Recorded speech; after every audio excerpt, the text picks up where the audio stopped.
Hi all. Fundamentals of ഇൻവെസ്റ്റ്മെൻറ്റിൻ്റെ 5th മൊഡ്യൂളായ investor പ്രൊട്ടക്ഷനാണ് നമ്മൾ ഈ ഒരു ക്ലാസ്സിൽ ഡിസ്കസ് ചെയ്യണത്. അപ്പോൾ ഇത്രയും ഇതിന് 4 മൊഡ്യൂൾസായിട്ട് നമ്മൾ ഇൻവെസ്റ്റ്മെൻറ്റ് മാനേജ്മെൻറ്റിനെ കുറിച്ചിട്ടാണ് പഠിച്ചുകൊണ്ടിരുന്നത്.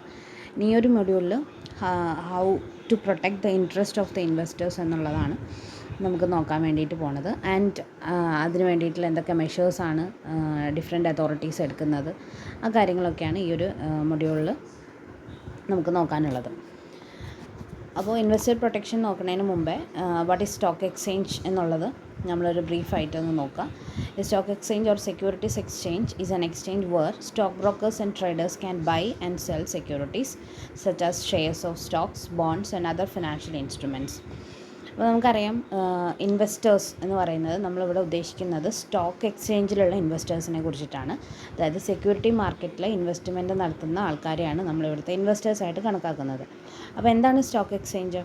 അതായത് സെക്യൂരിറ്റീസ് ബൈ ചെയ്യുകയും സെല്ല് ചെയ്യുകയും ചെയ്യുന്ന ഒരു പർട്ടിക്കുലർ മാർക്കറ്റിനെയാണ് നമ്മൾ എന്ത് വിളിക്കുക? സ്റ്റോക്ക് എക്സ്ചേഞ്ചസ് അല്ലെങ്കിൽ സെക്യൂരിറ്റീസ് എക്സ്ചേഞ്ച് എന്ന് വിളിക്കാം. ആൻഡ് ഈ പറയുന്ന സ്റ്റോക്ക് എക്സ്ചേഞ്ചസ് ഒരുപാട് ഷെയർസ് ആൻഡ് സെക്യൂരിറ്റീസ് ഇൻവെസ്റ്റേഴ്സിന് വേണ്ടിയിട്ട് പ്രൊവൈഡ് ചെയ്യുന്നുണ്ട്. ആൻഡ് ഇത് നമുക്ക് എന്തിനു വേണ്ടിയിട്ട് യൂസ് ചെയ്യാം? ഇൻവെസ്റ്റ്മെൻറ്റിന് വേണ്ടിയിട്ട് യൂസ് ചെയ്യാം, ക്യാപിറ്റൽ അപ്രീസിയേഷന് വേണ്ടിയിട്ട് യൂസ് ചെയ്യാം. അപ്പോൾ ഇങ്ങനെ സ്റ്റോക്ക് എക്സ്ചേഞ്ചസ് വഴിയാണ് ഈ പറയുന്ന സെക്യൂരിറ്റീസ് നമ്മൾ ബൈ ചെയ്യുകയും സെല്ല് ചെയ്യുകയൊക്കെ ചെയ്യുന്നത്. അപ്പോൾ നമുക്കറിയാം, സ്റ്റോക്ക് എക്സ്ചേഞ്ചിൽ വരുന്ന സെക്യൂരിറ്റീസ് എന്ന് പറയുന്നത് ലിസ്റ്റഡ് സെക്യൂരിറ്റീസ് ആയിരിക്കും. അതായത് സ്റ്റോക്ക് എക്സ്ചേഞ്ചിൽ രജിസ്റ്റർ ചെയ്തിരിക്കുന്ന സെക്യൂരിറ്റീസാണ് നമുക്ക് സ്റ്റോക്ക് എക്സ്ചേഞ്ച് വഴി വാങ്ങാനായിട്ടും വിൽക്കാനായിട്ടൊക്കെ പറ്റും. അപ്പോൾ ഇങ്ങനെ ഈ പറയുന്ന സ്റ്റോക്ക് എക്സ്ചേഞ്ചസിൽ ഇഷ്ടം പോലെ ബയേഴ്സും സെല്ലേഴ്സും എന്ത് ചെയ്യുന്നുണ്ടാവും? ആക്ട് ചെയ്യുന്നുണ്ടാവും. അവർ ബയേഴ്സ് ആൻഡ് സെല്ലേഴ്സ് ഡെയിലി അല്ലെങ്കിൽ ഡേ ബൈ ഡേ അവിടെ ട്രേഡിംഗ് നടത്തിക്കൊണ്ടിരിക്കുന്നുണ്ടാവും. അപ്പോൾ ഈ പറയുന്ന ബയേഴ്സിൻ്റെയും സെല്ലേഴ്സിൻ്റെയും ഒക്കെ ഇൻട്രസ്റ്റ് പ്രൊട്ടക്റ്റ് ചെയ്യാൻ വേണ്ടിയിട്ടുള്ള ഒരു അപ്പെക്സ് അതോറിറ്റിയാണ് നമ്മുടെ securities and exchange board of India എന്ന് പറയുന്നത്. ഓക്കെ, അതിനെ നമ്മൾ സെബി എന്നാണ് ചുരുക്കിയിട്ട് വിളിക്കുക, നിങ്ങൾക്കൊക്കെ അറിയാൻ പറ്റും. അപ്പോൾ സെക്യൂരിറ്റീസ് ആൻഡ് എക്സ്ചേഞ്ച് ബോർഡ് എന്ന് പറയുന്നത് it is A regulatory body for stock exchange അല്ലെങ്കിൽ സെക്യൂരിറ്റീസ് ആൻഡ് കമ്മോഡിറ്റി മാർക്കറ്റിൻ്റെ എന്താണ് അപ്പെക്സ് ബോഡിയാണ് സെബി എന്ന് പറയുന്നത്. ആൻഡ് അത് ഇന്ത്യൻ മിനിസ്ട്രിയുടെ കീഴിൽ 1988 എസ്റ്റാബ്ലിഷ് ചെയ്തതാണ്. പക്ഷേ അതിന് സ്റ്റാറ്റ്യൂട്ടറി പവേഴ്സൊക്കെ കിട്ടിയിട്ടുള്ളത് 30th January 1992 ഓൺവേർഡ്സ് ആണ്. ഓക്കെ, അപ്പോൾ അത്രയും പഴക്കമുള്ള ആ ഒരു ഇൻസ്റ്റിറ്റ്യൂഷനാണ് ഇന്ത്യയിലുള്ള എല്ലാ തരത്തിലുള്ള സെക്യൂരിറ്റീസ് ആൻഡ് കമ്മോഡിറ്റി മാർക്കറ്റിൻ്റെ മുഴുവൻ കാര്യങ്ങളും കൺട്രോൾ ചെയ്യുകയും മാനേജ് ചെയ്യുകയും ചെയ്യുന്ന അപ്പെക്സ് അതോറിറ്റി. ഓക്കെ, ഇത് നിങ്ങൾക്ക് അറിയുന്ന കാര്യമാണ്. ആൻഡ് നമുക്കറിയാം, സെബിയുടെ ഫങ്ഷൻസും റെസ്പോൺസിബിലിറ്റീസൊക്കെ പല തവണയായിട്ട് പല സമയങ്ങളിൽ നമ്മൾ പഠിച്ചിട്ടുണ്ടാവും. അപ്പോൾ the fundamental function of SEBI എന്ന് പറയുന്നത് protecting the interest of the ഇൻവെസ്റ്റേഴ്സാണ്. ഓക്കെ, അതായത് സെക്യൂരിറ്റീസിൽ ഇൻവെസ്റ്റ് ചെയ്യുന്ന ഇൻവെസ്റ്റേഴ്സിൻ്റെ ഇൻട്രസ്റ്റ് പ്രൊട്ടക്റ്റ് ചെയ്യുക, അതുപോലെ തന്നെ along with the regulating the securities market. Okay, അപ്പോൾ സ്റ്റോക്ക് എക്സ്ചേഞ്ചിനെ റെഗുലേറ്റ് ചെയ്യുക, ഇൻവെസ്റ്റേഴ്സിൻ്റെ ഇൻട്രസ്റ്റ് പ്രൊട്ടക്റ്റ് ചെയ്യുക, പിന്നെ അതേപോലെ ഈ പറയുന്ന promote the development and regulate the securities market. എന്തിനു വേണ്ടിയിട്ടാണ്? കൺട്രിയുടെ ഡെവലപ്മെൻറ്റിന് സഹായിക്കുന്ന രീതിയിൽ നമ്മുടെ സ്റ്റോക്ക് എക്സ്ചേഞ്ചസിൻ്റെ പ്രവർത്തനങ്ങളെയൊക്കെ കൺട്രോൾ ചെയ്യുകയും റെഗുലേറ്റ് ചെയ്യുകയും ചെയ്യുക എന്നുള്ളതാണ് സെബിയുടെ ഫങ്ഷനായിട്ട് പറയുന്നത്. ഓക്കെ, അപ്പോൾ സെബിയുടെ റെസ്പോൺസിബിലിറ്റി എന്ന് പറയുന്നത് 3 ഗ്രൂപ്പ്സിനായിട്ടാണ് ഡിവൈഡ് ചെയ്ത് കൊടുത്തിട്ടുള്ളത്. അല്ലെങ്കിൽ സെബിയുടെ ഫങ്ഷൻസ് എങ്ങനെയൊക്കെയാണ് വരുന്നതെന്ന് വെച്ചിട്ടുണ്ടെങ്കിൽ, ഫസ്റ്റ് ആർക്കാണ്? ഇഷ്യൂവേഴ്സ് ഓഫ് സെക്യൂരിറ്റീസ് ഇഷ്യൂ ചെയ്യുന്ന ആൾക്കാർക്ക്, അതായത് കമ്പനീസിന്, കോർപ്പറേറ്റ്സിനൊക്കെ സെബിയുടെ ഗൈഡ് ലൈൻസിൻ്റെ കീഴിൽ വരുന്നതാണ്. രണ്ടാമത്തത് ഇൻവെസ്റ്റേഴ്സാണ്. ഓക്കെ, ഈ സെക്യൂരിറ്റീസ് പർച്ചേസ് ചെയ്യുകയും സെയിൽ ചെയ്യുകയും ഒക്കെ ചെയ്യുന്ന ഇൻവെസ്റ്റേഴ്സാണ് അടുത്തത്. പിന്നെ വരുന്നത് മാർക്കറ്റ് ഇൻ്റർമീഡിയറീസ് എന്ന് പറയുന്നത് സ്റ്റോക്ക് ബ്രോക്കേഴ്സ് ഉണ്ടായിരിക്കും, അണ്ടർ റൈറ്റേഴ്സ് ഉണ്ടായിരിക്കും. ഇങ്ങനത്തെ ആൾക്കാരുടെയൊക്കെ കാര്യങ്ങളും റെഗുലേറ്റ് ചെയ്യുന്ന ആര് തന്നെയാണ്? സെബി തന്നെയാണ്. ഓക്കെ, അപ്പോൾ ഫങ്ഷൻസ് ഓഫ് സെബി 3 പ്രൈമറി ഫങ്ഷൻസാണ് സെബിക്കുള്ളത്. അതിൽ ഫസ്റ്റ് വൺ വരുന്നത് പ്രൊട്ടക്റ്റീവ് ഫങ്ഷൻസാണ്, രണ്ടാമത്തത് റെഗുലേറ്ററി ഫങ്ഷനാണ്, മൂന്നാമത്തത് ഡെവലപ്മെൻറ്റ് ഫങ്ഷൻസാണ്. ഇതൊക്കെ കൃത്യമായിട്ടൊന്ന് ഓർത്ത് വയ്ക്കുക. What are the functions of SEBI എന്നുള്ള ചോദ്യം നമുക്ക് പ്രതീക്ഷിക്കാം. അപ്പോൾ മെയിൻ ഫങ്ഷൻസ് അല്ലെങ്കിൽ പ്രൈമറി ഫങ്ഷൻസ് ഓഫ് സെബി എന്ന് പറയുന്നത് എന്തൊക്കെയാണ്? Protective functions, regulatory functions and development functions. അപ്പോൾ അതിൽ ആദ്യത്തെ ഫംഗ്ഷനാണ് protective function. The protective function refers to SEBI's role in safeguarding the interest of the investors and other financial participants. Okay, അപ്പോൾ protective function എന്ന് പറഞ്ഞാൽ എന്താണ്? സെബി എന്ത് ചെയ്യുന്നു? ഇൻവെസ്റ്റേഴ്സിൻ്റെ ഇൻട്രസ്റ്റ് പ്രൊട്ടക്റ്റ് ചെയ്യുന്നു. അതുകൂടാതെ അതർ ഫിനാൻഷ്യൽ പാർട്ടിസിപ്പൻറ്റ്സ്, അതായത് ഈ പറയുന്ന സെക്യൂരിറ്റീസ് ആൻഡ് എക്സ്ചേഞ്ചിൽ അല്ലെങ്കിൽ സെക്യൂരിറ്റി മാർക്കറ്റിൽ ഡീൽ ചെയ്യുന്ന മറ്റുള്ള ഫിനാൻഷ്യൽ ഇൻ്റർമീഡിയറീസ്, അതായത് സ്റ്റോക്ക് ബ്രോക്കേഴ്സോ അല്ലെങ്കിൽ അണ്ടർ റൈറ്റേഴ്സോ പോലത്തെ മറ്റ് ഇൻ്റർമീഡിയറീസിൻ്റെയും ഇൻട്രസ്റ്റ് പ്രൊട്ടക്റ്റ് ചെയ്യുക, അല്ലെങ്കിൽ സേഫ് ഗാർഡിങ് അല്ലെങ്കിൽ protecting the interest of the investors and other financial intermediaries. ഇതാണ് പ്രൊട്ടക്റ്റീവ് ഫങ്ഷൻസ് എന്ന് പറയുന്നത്. ആൻഡ് പ്രൊട്ടക്റ്റീവ് ഫങ്ഷൻസിൻ്റെ ഉള്ളിൽ വരുന്ന ആക്ടിവിറ്റീസ് എന്തൊക്കെയാണ്? അതിൽ ഫസ്റ്റ് വൺ വരുന്നത് prohibits insider trading. Okay, insider trading മാത്രം ചിലപ്പോൾ ചില ക്വസ്റ്റ്യൻ പേപ്പറിൽ നമ്മൾ കണ്ടിട്ടുണ്ട്.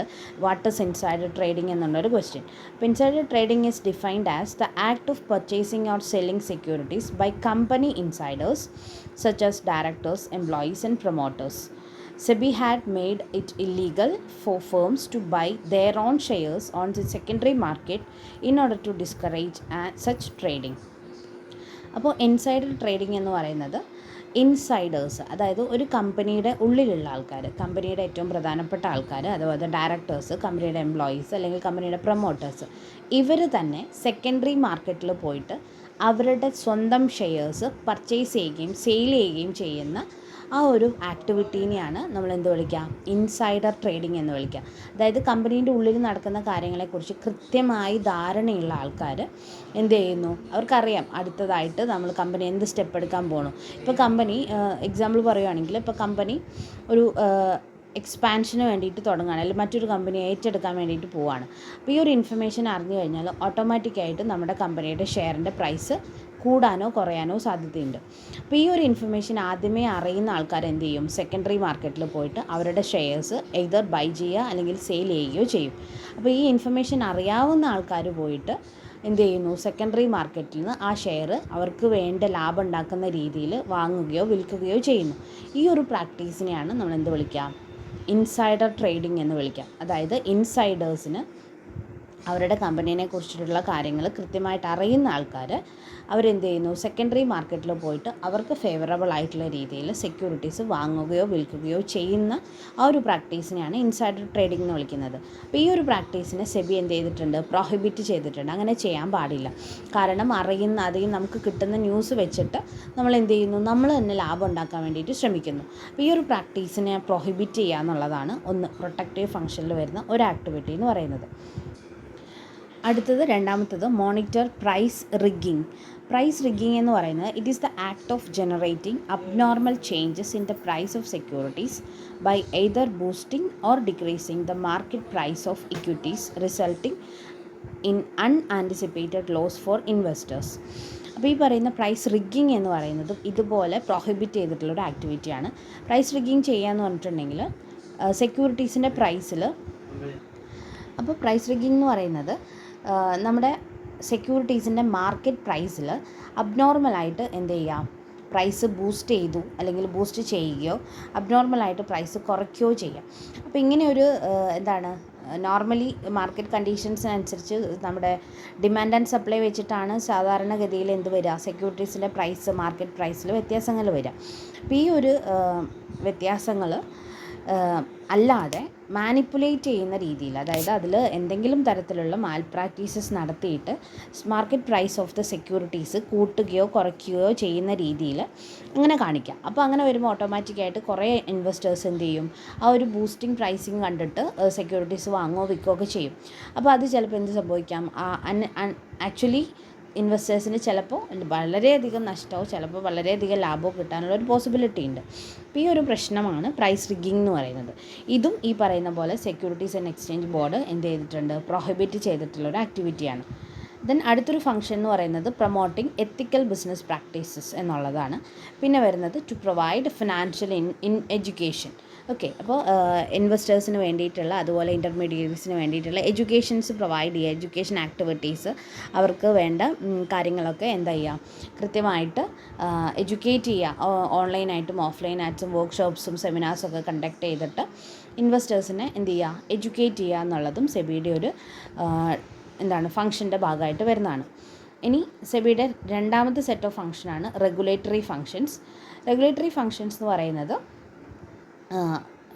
regulatory functions enable the creation of rules and regulations for the financial intermediaries as well as corporations which aid in the efficient management in the market. രണ്ടാമത്തെ function എന്ന് പറയുന്നത് സെബി എന്ത് ചെയ്യുന്നു, റൂൾസ് ആൻഡ് റെഗുലേഷൻസ് സെറ്റപ്പ് ചെയ്യുന്നു. Rules and regulations setup ചെയ്യുന്ന ആർക്ക് വേണ്ടിയിട്ടാണ്? To the intermediaries, ഈ പറയുന്ന ബ്രോക്കേഴ്സിന് വേണ്ടിയിട്ടും അതുപോലെ ട്രേഡേഴ്സിന് വേണ്ടിയിട്ടും കമ്പനീസിന് വേണ്ടിയിട്ടുള്ള റൂൾസ് ആൻഡ് റെഗുലേഷൻസ് സെറ്റപ്പ് ചെയ്യുന്നു. ഓക്കെ, അപ്പോൾ SEBI has established rules and regulations as well as guidelines and a code of conduct for the corporations and financial intermediaries to follow, governing the procedure of companies takeovers, investing and auditing the stock exchanges, oversees the activities of stock brokers and merchant bankers. അപ്പോൾ ഇത്രയും കാര്യങ്ങൾക്ക് വേണ്ടിയിട്ടുള്ള regulations ആണ് എന്ത് ചെയ്തിട്ടുള്ളത്, SEBI provide ചെയ്തിട്ടുള്ളത്. കമ്പനീസിൻ്റെ ടേക്ക് ഓവേഴ്സിന് റിലേറ്റഡ് ആയിട്ടുള്ളത്, സ്റ്റോക്ക് എക്സ്ചേഞ്ച് കൃത്യസമയത്ത് ഇൻവെസ്റ്റിഗേറ്റ് ചെയ്യുക, ഓഡിറ്റ് ചെയ്യുക, പിന്നെ അതേപോലെ സ്റ്റോക്ക് ബ്രോക്കേഴ്സിൻ്റെ ആക്ടിവിറ്റീസ്, മർച്ചൻറ്റ് ബാങ്കേഴ്സിൻ്റെ ആക്ടിവിറ്റീസൊക്കെ കൃത്യമായിട്ട് മോണിറ്റർ ചെയ്യുക. ഇതിനൊക്കെ വേണ്ടിയിട്ടുള്ള rules and regulations SEBI issue ചെയ്യാറുണ്ട്. പിന്നെ വരുന്നത് ഡെവലപ്മെൻറ്റൽ ഫങ്ഷൻസ് ആണ്. SEBI's developmental functions refers to the actions it takes to educate investors about the trading and market functions. Okay, അപ്പോൾ ട്രേഡിങ്ങിനെ കുറിച്ചിട്ടും മാർക്കറ്റ് ഫങ്ഷൻസിനെ കുറിച്ചിട്ടും എന്ത് ചെയ്യുന്നു, ഡിഫറെൻ്റ് ആയിട്ടുള്ള ഇൻവെസ്റ്റേഴ്സിനെ എഡ്യൂക്കേറ്റ് ചെയ്യാൻ വേണ്ടിയിട്ടുള്ള കാര്യങ്ങളാണ് ഡെവലപ്മെൻറ്റ് ഫങ്ഷൻസിലായിട്ട് ഉദ്ദേശിക്കുന്നത്. ഓക്കെ, അപ്പോൾ അവർക്ക് എന്ത് ചെയ്യുക, കൃത്യസമയത്ത് ട്രെയിനിങ്സ് കൊടുക്കുക. Intermediaries in securities market receive training ഒക്കെ ആരുടെ ഭാഗമായിട്ട് കണ്ടക്ട് ചെയ്യും, സെബി കണ്ടക്ട് ചെയ്യും. ദെൻ അതേപോലെ രജിസ്റ്റേർഡ് സ്റ്റോക്ക് ബ്രോക്കേഴ്സിനെ യൂസ് ചെയ്യാൻ വേണ്ടിയിട്ട് എന്ത് ചെയ്യുന്നു, ഇൻവെസ്റ്റേഴ്സിനെ എഡ്യൂക്കേറ്റ് ചെയ്യുന്നു. ദെൻ അതേപോലെ by making underwriting and optional mechanism the cost of issue can be reduced. പിന്നെ ഡയറക്റ്റായിട്ട് ഇഷ്യൂ ചെയ്യുന്നതിൻ്റെ ആ ഒരു കോസ്റ്റും അതുപോലെ കോംപ്ലിക്കേഷൻസും കുറയ്ക്കാൻ വേണ്ടിയിട്ട് അണ്ടർറൈറ്റിംഗ് എന്ന് പറയുന്ന ഒരു മെക്കാനിസത്തിനെ പ്രൊമോട്ട് ചെയ്യുന്നു. ഇങ്ങനെയുള്ള കാര്യങ്ങളൊക്കെയാണ് ആക്ച്വലി സെബി എന്ത് ചെയ്യുന്നത്, ക്യാരി ഔട്ട് ചെയ്യുന്നത്. അപ്പോൾ ഇത്രയാണ് ഫങ്ഷൻസ് ഓഫ് സെബി. ഇത് ബ്രീഫ് ചെയ്തിട്ടാണ് പറഞ്ഞിട്ടുള്ളത്. ഇതിൽ കുറച്ചും കൂടി കാര്യങ്ങളൊക്കെ നിങ്ങൾക്ക് ആഡ് ചെയ്യാനായിട്ട് പറ്റും. ഇനി നമുക്ക് നോക്കാനുള്ളത് ദ പവേഴ്സ് ഓഫ് സെബിയാണ്. സെബിയുടെ പവേഴ്സിൽ മെയിനായിട്ട് വരുന്നത് to regulate and approve bylaws of stock exchanges. അപ്പോൾ ഇന്ത്യയിൽ ഒരുപാട് സ്റ്റോക്ക് എക്സ്ചേഞ്ചസ് ഉണ്ട്. അതിനെയൊക്കെ റെഗുലേറ്റ് ചെയ്യാൻ വേണ്ടിയിട്ടുള്ള ബൈലോസ് അല്ലെങ്കിൽ റൂൾസ് ആൻഡ് റെഗുലേഷൻസ് കൃത്യമായിട്ട് ലേ ഡൗൺ ചെയ്യുക. Inspect the books of accounts of recognised stock exchanges and call for periodical returns. പിന്നെ എന്ത് ചെയ്യുക, കൃത്യമായിട്ട് അക്കൗണ്ട്സ് ഒക്കെ റെക്കഗ്നൈസ് ചെയ്യുക, അതുപോലെ പീരിയോഡിക്കൽ റിട്ടേൺസ് അവരെ കൊണ്ട് സബ്മിറ്റ് ചെയ്യിപ്പിക്കുക. പിന്നെ വരുന്നത് inspect the books of financial intermediaries. ഇപ്പോൾ പറയുന്ന പോലത്തെ സ്റ്റോക്ക് ബ്രോക്കേഴ്സിൻ്റെയൊക്കെ ബുക്സ് ഓഫ് അക്കൗണ്ട്സ് എന്ത് ചെയ്യാം, ഇൻസ്പെക്ട് ചെയ്യാം. Then compel certain companies to get listed on or before more stock exchanges. അപ്പോൾ കമ്പനീസിൻ്റെ അടുത്ത് ലിസ്റ്റിംഗ് ഒരു കമ്പൽസറി ആയിട്ട് നടത്താൻ വേണ്ടിയിട്ട് കമ്പൽ ചെയ്യുക. Then to handle the registration of ബ്രോക്കേഴ്സിൻ്റെ രജിസ്ട്രേഷൻ ഹാൻഡിൽ ചെയ്യുക. ഇതൊക്കെയാണ് പവേഴ്സ് ഓഫ് സെബി എന്ന് പറയുന്നത്. The role of SEBI in investor protection എന്നുള്ളതാണ് നെക്സ്റ്റ് നമുക്ക് നോക്കാനുള്ളത്. SEBI has given out various methods and measures to ensure the investor protection from time to time. നമുക്കറിയാം investor പ്രൊട്ടക്ഷനാണ് സെബിയുടെ ഫണ്ടമെൻ്റൽ ആയിട്ടുള്ള ഒബ്ജക്റ്റീവ് എന്ന് പറയുന്നത്. ആൻഡ് അതിന് വേണ്ടിയിട്ട് ഒരുപാട് കാര്യങ്ങൾ സെബി ക്യാരി ഔട്ട് ചെയ്യാറുണ്ട്. And it has published various directives, driven many investors awareness programs, set up investor protection fund IPF എന്ന് പറഞ്ഞിട്ട്. അപ്പോൾ മെയിനായിട്ട് സെബി എന്ത് ചെയ്യുന്നുണ്ട്, ഓരോ ടൈംലി വേരിയസ് ഡയറക്റ്റീവ്സ്, അതായത് ഓരോ റെഗുലേഷൻസ് പബ്ലിഷ് ചെയ്യാറുണ്ട്. ആൻഡ് ഇൻവെസ്റ്റർ അവയർനെസ് പ്രോഗ്രാംസ് നടത്താറുണ്ട്. പിന്നെ ഇൻവെസ്റ്റർ പ്രൊട്ടക്ഷൻ ഫണ്ട് എന്ന് പറഞ്ഞിട്ട് IPF ഫണ്ട് പ്രൊട്ടക്റ്റ് ചെയ്യാറുണ്ട്. അതായത് ഇൻവെസ്റ്റേഴ്സിന് എന്തെങ്കിലും ലോസസ് വന്നിട്ടുണ്ടെങ്കിൽ ടു കോമ്പൻസേറ്റ് ദാറ്റ് ലോസ്. പിന്നെ അപ്പോൾ ഇൻവെസ്റ്റർ പ്രൊട്ടക്ഷൻ പ്രോഗ്രാംസ് അല്ലെങ്കിൽ മെഷേഴ്സ് കുറച്ച് ഡീറ്റെയിൽ ആയിട്ട് ഇവിടെ കൊടുത്തിട്ടുണ്ട്. അപ്പോൾ SEBI construct the limit of financial backers through instruction and attention to empower a financial backer to take educate choices. അപ്പോൾ ഈ പറയുന്ന ഇൻവെസ്റ്റേഴ്സിന് വേണ്ടിയിട്ട് എന്താണ്, ഇൻവെസ്റ്റേഴ്സിന് ഏറ്റവും കൂടുതൽ ആവശ്യമായിട്ടുള്ള ഡാറ്റ മുഴുവനും എന്ത് ചെയ്യുന്നുണ്ട്, സെബി കൺസ്ട്രക്ട് ചെയ്ത് വെക്കാറുണ്ട്. ആൻഡ് ഓരോ ആക്ടിവിറ്റീസിനെ കുറിച്ചിട്ടും സ്പെക്കുലേറ്റീവ് ആക്ടിവിറ്റീസിലൊക്കെ പോയിട്ട് പൈസ നഷ്ടപ്പെടാതിരിക്കാൻ വേണ്ടിയിട്ടുള്ള ഒരുപാട് ഡാറ്റാസ് അവരെന്ത് ചെയ്യുന്നുണ്ട്, സൂക്ഷിച്ച് വെച്ചിട്ടുണ്ട്, അല്ലെങ്കിൽ സെബിയുടെ ഡയറക്റ്റീവ്സിലുണ്ട്. പിന്നെ വരുന്നത് ഓരോ ഇൻവെസ്റ്റേഴ്സിൻ്റെയും privileges and commitments and bargaining powers, ഇങ്ങനെയുള്ള ഓരോ കാര്യങ്ങളും കൃത്യമായിട്ട് എങ്ങനെ ചെയ്യണം എന്നുള്ളതിൻ്റെ ഡയറക്റ്റീവ്സ് സെബി ഇഷ്യൂ ചെയ്യുന്നുണ്ട്. പിന്നെ അതേപോലെ വർക്ക്ഷോപ്സും അതേപോലെ സെമിനാർസ് ഇങ്ങനെയുള്ള കാര്യങ്ങളൊക്കെ കണ്ടക്ട് ചെയ്തിട്ട് സെബി എന്ത് ചെയ്യുന്നു, ഇൻവെസ്റ്റേഴ്സിനെ എഡ്യൂക്കേറ്റ് ചെയ്യാറുണ്ട്. ദെൻ സെബിയുടെ ഇൻവെസ്റ്റർ അവെയർനെസ് മെഷേഴ്സ് അല്ലെങ്കിൽ ഇനീഷ്യേറ്റീവ്സ് ബൈ സെബി എന്തൊക്കെയാണെന്ന് ചിലപ്പോൾ ചോദിക്കാം. അങ്ങനെ ഒരു ക്വസ്റ്റ്യൻ നമുക്ക് പ്രതീക്ഷിക്കാം. അപ്പോൾ investor awareness measures initiatives by SEBI എന്ന് ചോദിച്ചിട്ടുണ്ടെങ്കിൽ നമുക്ക് ഇതൊക്കെ പറയാനായിട്ട് പറ്റും. എന്താണ്? Financial education programmes conducted by SEBI empanelled resource persons in cities towns in their local languages for various target groups like retired persons, home makers, self help groups, working executives etcetera. അപ്പോൾ ഈ പറയുന്ന സെബിയുടെ കുറച്ച് റിസോഴ്സ് പേഴ്സൺസ് ഉണ്ടാവും. അവരുടെ അടുത്ത് നിന്ന് trained ആയിട്ടുള്ള ആൾക്കാർ ഇവരെന്ത് ചെയ്യും, കൃത്യസമയങ്ങളിൽ കൃത്യമായ സ്ഥലങ്ങളിൽ റീജിയണൽ ലാംഗ്വേജിൽ ഇൻവെസ്റ്റർ അവെയർനെസ് പ്രോഗ്രാംസ് കണ്ടക്ട് ചെയ്യാറുണ്ട്. പിന്നെ സെബിയുടെ ഇൻവെസ്റ്റർ അവെയർനെസ് പ്രോഗ്രാംസ് സ്കൂൾസിലും കോളേജസിലും യൂണിവേഴ്സിറ്റീസിലും കണ്ടക്ട് ചെയ്യാറുണ്ട്. റീസെൻ്റായിട്ട് നമുക്ക് ഇങ്ങനൊരു ഇൻവെസ്റ്റർ അവെയർനെസ് പ്രോഗ്രാംസ് സെബിയുടെ നമ്മൾ കോളേജിൽ ക്യാരി ഔട്ട് ചെയ്തിട്ടുണ്ടായിരുന്നു. അപ്പോൾ ആ രീതിയിലുള്ള പ്രോഗ്രാംസ് ഇതിനു വേണ്ടിയിട്ടാണ് to provide investor education to the ഇൻവെസ്റ്റേഴ്സാണ്. പിന്നെ അതേപോലെ റീജിയണൽ സെമിനാർസ് കണ്ടക്ട് ചെയ്യാറുണ്ട്. പിന്നെ അതേപോലെ ഇൻവെസ്റ്റർ അസോസിയേഷൻ എന്ന് പറഞ്ഞിട്ട് IAS എന്ന് പറഞ്ഞിട്ടൊരു കാറ്റഗറി ഓഫ് പേഴ്സൺസ് ഉണ്ട്. അപ്പോൾ ഇൻവെസ്റ്റർ അസോസിയേഷൻസ് വഴി ഇൻവെസ്റ്റർ അവെയർനെസ് പ്രോഗ്രാംസ് കണ്ടക്ട് ചെയ്യാറുണ്ട്. അങ്ങനെയുള്ള investor awareness programme to securities market trainers, അങ്ങനെ എന്താണ്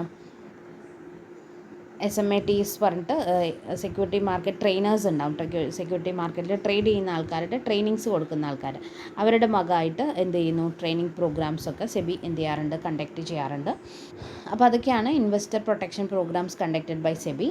ഇനി നമ്മൾ നോക്കാൻ പോകുന്നത് what are the usual grievances of ഇൻവെസ്റ്റേഴ്സാണ്. എന്തൊക്കെ ഗ്രിവൻസസ് അല്ലെങ്കിൽ എന്തൊക്കെ കംപ്ലയിൻസ് ആണ് ഇൻവെസ്റ്റേഴ്സിന് സാധാരണഗതിയിൽ ഉണ്ടാവുക. ഓക്കെ, അല്ലെങ്കിൽ ഗ്രിവൻസസ് എന്തൊക്കെയാണ് ഉണ്ടാവാറുള്ളത്, അല്ലെങ്കിൽ പരാതികൾ ആരോടൊക്കെയാണ് ഉണ്ടാവാറുള്ളതെന്നാണ്. അപ്പോൾ അതിൽ ഫസ്റ്റ് സെറ്റ് ഓഫ് ഗ്രിവൻസ് എന്ന് പറയുന്നത് എഗെയിൻസ്റ്റ് ദ കമ്പനീസാണ്. രണ്ടാമത്തത് against the brokers. Third is against the depositories. അപ്പോൾ usual grievances against the companies ആയിരിക്കും. പൊതുവേ കമ്പനീസിന് എതിരെയുള്ള പരാതികളാണ് ഇൻവെസ്റ്റേഴ്സിൻ്റെ അടുത്ത് നിന്ന് കൂടുതലായിട്ടും ഉണ്ടാവുക. അപ്പോൾ അതിൽ മെയിനായിട്ട് വരുന്ന കംപ്ലയിൻറ്റ്സ് എന്തൊക്കെയാണെന്ന് വെച്ചിട്ടുണ്ടെങ്കിൽ ഡിലേ ഇൻ രജിസ്ട്രേഷൻ അല്ലെങ്കിൽ രജിസ്റ്ററിങ് ട്രാൻസ്ഫർ ഓഫ് സെക്യൂരിറ്റീസ്.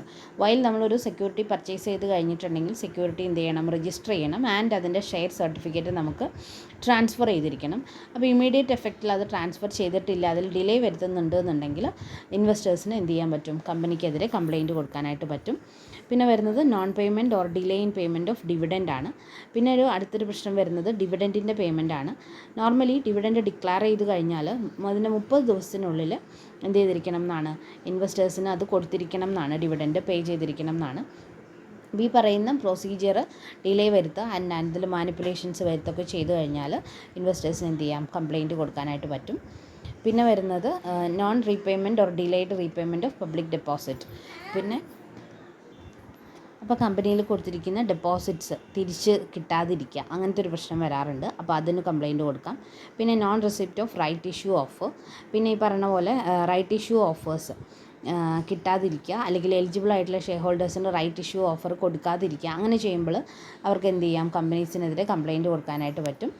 പിന്നെ വരുന്നത് ഷെയർ സർട്ടിഫിക്കറ്റ് കിട്ടാതിരിക്കുക, non receipt of duplicate share certificate. Okay, normally എപ്പോഴും എന്ത് ചെയ്യും, കമ്പനി ഒരു ഒറിജിനൽ ഷെയർ സർട്ടിഫിക്കറ്റോ അല്ലെങ്കിൽ ആണ് ഇഷ്യൂ ചെയ്യാറ്. അത് ഇൻ കേസ് ലോസ്റ്റായി പോവുകയോ മിസ്പ്ലേസ്ഡ് ആയിട്ട് വരികയൊക്കെ ചെയ്ത് കഴിഞ്ഞാൽ അവർക്ക് ഡ്യൂപ്ലിക്കേറ്റ് ആയിട്ടുള്ള ഷെയർ സർട്ടിഫിക്കറ്റ് കമ്പനി കൊടുക്കേണ്ടതാണ്. അത് കൊടുക്കാതെ വന്നിട്ടുണ്ടെങ്കിൽ കംപ്ലയിൻറ്റ് കൊടുക്കാനായിട്ട് പറ്റും.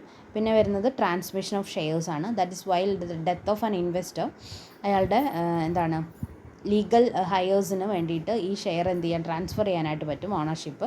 അപ്പോൾ അങ്ങനെ ട്രാൻസ്മിറ്റ് ചെയ്യാതിരിക്കുകയാണെന്നുണ്ടെങ്കിൽ അവർക്ക് കംപ്ലയിൻറ്റ് കൊടുക്കാനായിട്ട് പറ്റും. പിന്നെ മീറ്റിങ്ങിൻ്റെ നോട്ടീസ് കൃത്യസമയത്ത് കിട്ടാതിരിക്കുക, ഇങ്ങനത്തെ കംപ്ലയിൻറ്റ്സ് ഒക്കെ വരികയാണെങ്കിൽ അതൊക്കെ എന്ത് ചെയ്യാം, കമ്പനീസിനെതിരെ വരുന്ന കംപ്ലയിൻറ്റ്സ് ആണ്. ആൻഡ് നെക്സ്റ്റ് വരുന്നത് യൂഷ്വൽ ഗ്രിവൻസസ് അഗെയിൻസ്റ്റ് ബ്രോക്കേഴ്സ് ആണ്. സ്റ്റോക്ക് ബ്രോക്കേഴ്സിനെതിരെ വരുന്ന ഗ്രിവൻസസ് ആണ്. ഒന്ന് വരുന്നത് delay or default in payment of security sold. നമുക്ക് സെക്യൂരിറ്റീസ് വിൽക്കാനും വാങ്ങാനും വേണ്ടിയിട്ട് ഇടയിൽ നിൽക്കുന്ന ആൾക്കാരാണ് ഈ പറയുന്ന ബ്രോക്കേഴ്സ് എന്ന് പറയുന്നത്. അപ്പോൾ ഇവർ മുഖേനയാണ് നമ്മൾ എന്ത് ചെയ്യുക, ഷെയറുകൾ വാങ്ങുകയോ വിൽക്കുകയോ ഒക്കെ ചെയ്യാം. അപ്പോൾ ഈ പറയുന്ന ഷെയറുകൾ സെയിൽ ചെയ്ത് കഴിഞ്ഞിട്ട് അതിൻ്റെ പേയ്മെൻറ്റ് നമുക്ക് വിത്തിൻ 48 hours കൊടുക്കണം എന്നാണ് പറയുക. വൈൽ നമ്മുടെ സെക്യൂരിറ്റീസ് ട്രേഡ് ചെയ്ത് കഴിഞ്ഞാൽ 48 മണിക്കൂറിൻ്റെ ഉള്ളിൽ അതിൻ്റെ എമൗണ്ട് നമുക്ക് ക്രെഡിറ്റ് ആവണം എന്നാണ്. അങ്ങനെ കിട്ടാതിരുന്നിട്ടുണ്ടെങ്കിൽ നമുക്ക് എന്ത് ചെയ്യാം, ബ്രോക്കേഴ്സിനെതിരെ കംപ്ലയിൻറ്റ് കൊടുക്കാനായിട്ട് പറ്റും. പിന്നെ അതേപോലെ delay or default in delivery of purchased security to client. Then purchase ചെയ്തിരിക്കുന്ന സെക്യൂരിറ്റീസ് ക്ലയൻറ്റിന് കൊടുക്കാതെ ഇരുന്നിട്ടുണ്ടെങ്കിലും ഇതേ പ്രശ്നം തന്നെയാണ്. 48 മണിക്കൂറിനുള്ളിൽ നമ്മൾ വാങ്ങിയ സെക്യൂരിറ്റി നമ്മുടെ കയ്യിലേക്ക് എത്തണം എന്നുണ്ട്. അത് കിട്ടാതിരുന്നിട്ടുണ്ടെങ്കിൽ നമുക്ക് എന്ത് ചെയ്യാം, കംപ്ലയിൻറ്റ് കൊടുക്കാനായിട്ട് പറ്റും. പിന്നെ കോൺട്രാക്ട് നോട്ട് ഇഷ്യൂ ചെയ്യാതിരിക്കുക. പിന്നെ അതേപോലെ charging excess brokerage from the ക്ലയൻറ്റിൻ്റെ അടുത്ത് നിന്ന് ഒരുപാട് ബ്രോക്കറേജസ് വാങ്ങുക. പിന്നെ കോർപ്പറേറ്റ് ബെനിഫിറ്റ്സ് പേ ചെയ്യാതിരിക്കുക. അതായത് കോർപ്പറേറ്റ് ബെനിഫിറ്റ്സ് എന്ന് പറഞ്ഞാൽ right shares, bonus shares, dividend, ഇതൊക്കെ ഇവരുടെ ഇടയിൽ കൂടിയാണ് വരിക. അതായത് ബ്രോക്കേഴ്സ് ഉണ്ടാവുമല്ലോ ഇതിൻ്റെയൊക്കെ ഇടയിൽ. അപ്പോൾ അങ്ങനെ വരുമ്പോൾ അവർ എന്ത് ചെയ്യുക, അത് കൊടുക്കാതിരിക്കുക. നോൺ പാസിങ് ചെയ്യുകയാണെങ്കിൽ നമുക്കത് കംപ്ലയിൻ്റ് ആയിട്ട് പറ്റും. പിന്നെ ഓവർ ചാർജിങ് ഓഫ് ഫീസ് അതുപോലെ ബ്രോക്കറേജൊക്കെ ഓവർ ചാർജിങ് ചെയ്യുന്നുണ്ടെങ്കിൽ നമുക്ക് എന്ത് ചെയ്യാം, ഈ പറയുന്ന കംപ്ലയിൻറ്റ്സ് കൊടുക്കാനായിട്ട് പറ്റും. ഓക്കെ, അപ്പോൾ ഇതൊക്കെയാണ് മെയിനായിട്ടുള്ള കംപ്ലയിൻറ്റ്സ് എന്ന് പറയുന്നത്.